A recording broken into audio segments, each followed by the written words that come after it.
পরেশ বৈদ্য নয়াবাজারে একটা কাপড়ের দোকানে কাজ করে। ৩২ ভাজা কাজ। সকালে দোকান ঝাড়ু দিয়ে তার দিনের শুরু হয়। সন্ধ্যা পর্যন্ত খদ্দেরদের সে কাপড় দেখায়, বিকিকিনি করে, ক্যাশ দেখে। দুপুরে তার ১ ঘন্টার ছুটি। এই ১ ঘন্টায় সে রান্না বান্না করে। তার রান্নার হাত ভালো। দোকানের মালিক আজিজ মিয়া তার হাতের রান্নার বিশেষ ভক্ত। অনেককেই তিনি বলেছেন, হিন্দুরা রান্ধে ভালো, বিশেষ করে মাসকলাইয়ের ডাল। বাংলাদেশে এত ভালো মাসকলাইয়ের ডাল আর কেউ যদি রাঁধতে পারে তাহলে আমি কান কেটে ফেলব। আজিজ মিয়া পরেশ বৈদ্যকে খুবই পছন্দ করেন। মানুষটা সৎ, তার কোনো দাবি দাওয়া নেই। থাকা খাওয়া এবং মাসে মাত্র ৩০০ টাকায় এমন বিশ্বাসী লোক পাওয়া ভাগ্যের ব্যাপার। আজিজ মিয়া প্রায়ই ভাবেন পরেশের বেতন বাড়িয়ে ৫০০ করে দেবেন। সেটা সম্ভব হচ্ছে না। দোকানে হাটবার ছাড়া বিকিকিনি একেবারেই নাই। নয়াপাড়া অতি অজ জায়গা, অঞ্চলটাও দরিদ্র। গামছা ছাড়া কাপড় কেনার সামর্থ্যও মানুষের নেই। বেতন বাড়াতে না পারলেও ভদ্র ব্যবহার দিয়ে আজিজ মিয়া সেটা পুষিয়ে দেন। দোকান বন্ধ করে বাড়িতে যাবার সময় তিনি পরেশকে সঙ্গে নিয়ে যান বাড়িতে। পাশে বসিয়ে যত্ন করে খাওয়ান। খাওয়া দাওয়ার শেষে কিছুক্ষণ গল্পগুজব করেন। পরেশ দোকানে ফিরে যায়। রাত এসে দোকানেই ঘুমায়। আজিজ মিয়ার ৪ মেয়ে, বড় দুটা বিবাহযোগ্য। তাদের জন্য পাত্র খোঁজা হচ্ছে। অন্মত পাত্র পাওয়া যাচ্ছে না। পরেশ বৈদ্য হিন্দু না হয়ে মুসলমান হলে তিনি অবশ্যই তার বড় মেয়ে পরিবানু খানমের সঙ্গে তার বিবাহ দিতেন। পরেশ যদি এখন মুসলমান হয় তাহলে তিনি বিবেচনা করবেন। শুধু পরেশের বয়স একটু বেশি, ৪০-এর উপর। তবে পুরুষ মানুষের জন্য বয়স কিছু না। মেয়েদের বয়সটা গুরুত্বপূর্ণ বিষয়, পুরুষের না। তিনি বিষয়টা নিয়ে তার স্ত্রীর সঙ্গেও কথা বলেছেন। তার স্ত্রী খাদিজা বেগম হতভম্ব হয়ে বলেছেন, মালাউনের সাথে মেয়ে বিবাহ দিতে চান? কি বলেন আপনি? মুসলমান হবার পরে বিবাহ করবে, ইসলাম ধর্মীয় মতে বিবাহ। কচ্ছপ খাওয়ানোর সাথে মেয়ের বিবাহ? সি! মুসলমান হবার পরে তো আর কচ্ছপ খাবে না। এইসব আপনি ভুলে যান। কর্মচারীর সাথে মেয়ের বিবাহ? আল্লাহ মাফ করুক, ছেলের শিক্ষা নাই, দীক্ষা নাই। আপনার মেয়ে কলেজে ভর্তি হয়েছে। পরেশ বৈদ্যের লেখাপড়ায় সামান্য ঘাটতি আছে। সে ক্লাস 6-7 পর্যন্ত পড়েছে। তবে তার হাতের লেখা অত্যন্ত সুন্দর, মুক্তার মতো অক্ষর। তবে মুক্তাক্ষর কোনো পাত্রের গুণ হিসাবে বিবেচনা করা যায় না। এক আষাঢ় মাসের কথা। সারাদিন খটখটে রোদ গেছে। সন্ধ্যা নাগাদ আকাশ কালো মেঘে ঢেকে গেল। শুরু হলো প্রবল বর্ষণ।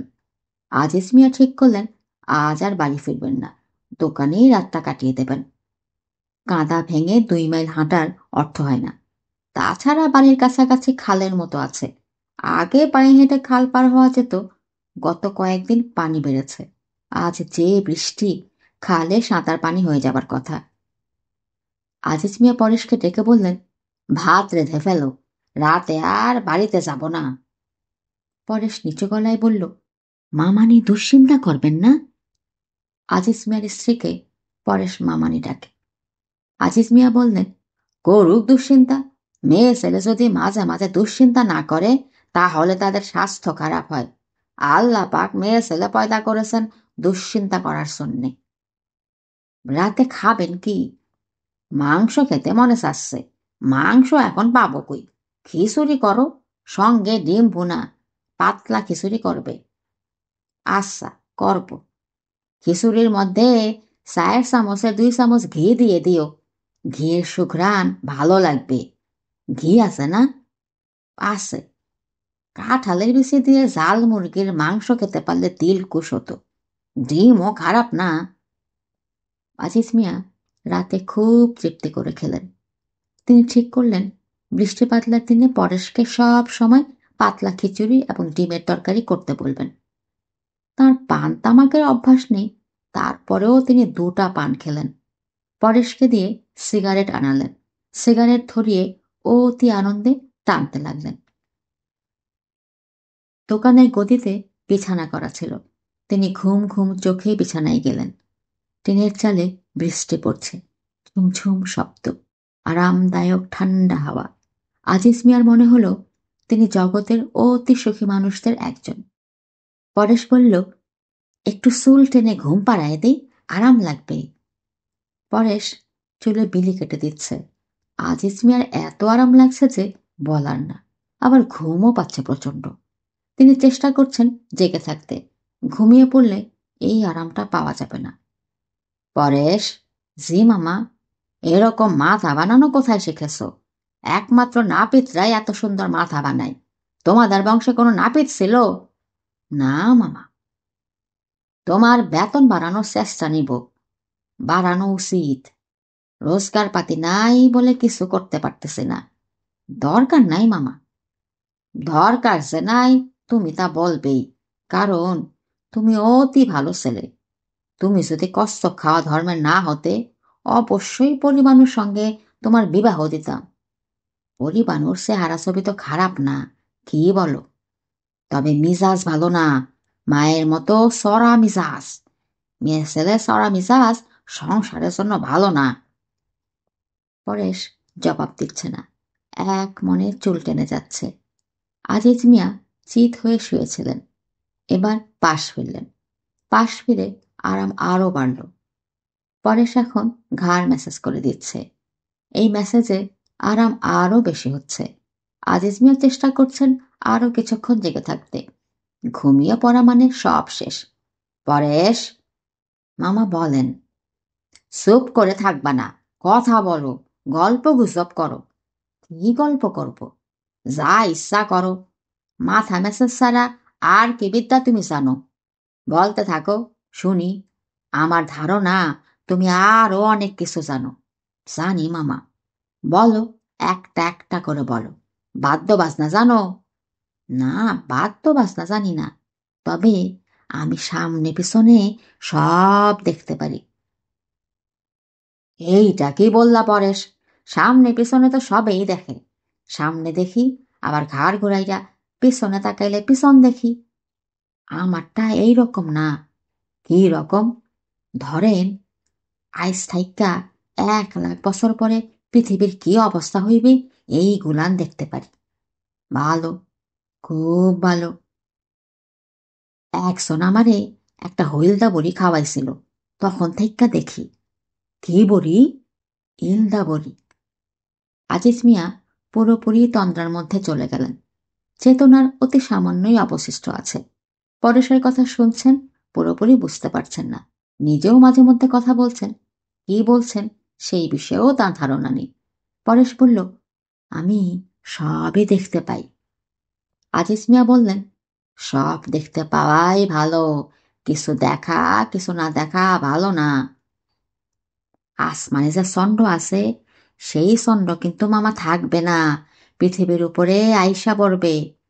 পড়ুক, ধুম কইরা পড়ুক। চন্দ্র না থাকা ভালো। চন্দ্র আসমানে থাকলেই জ্যোৎস্না হয়, সেই জ্যোৎস্নায় অনেক পাপ কার্য হয়। আমি নিজেই এরকম একটা পাপ কার্য করেছিলাম, পাট খেতে। আসমানে চন্দ্র থাকা উচিত না, গ্রামে পাট ক্ষেত থাকাও উচিত না, বুঝেছ? বুঝেছি মামা। সূর্যের কি গতি হইব শুনবেন? বলো, শুনি।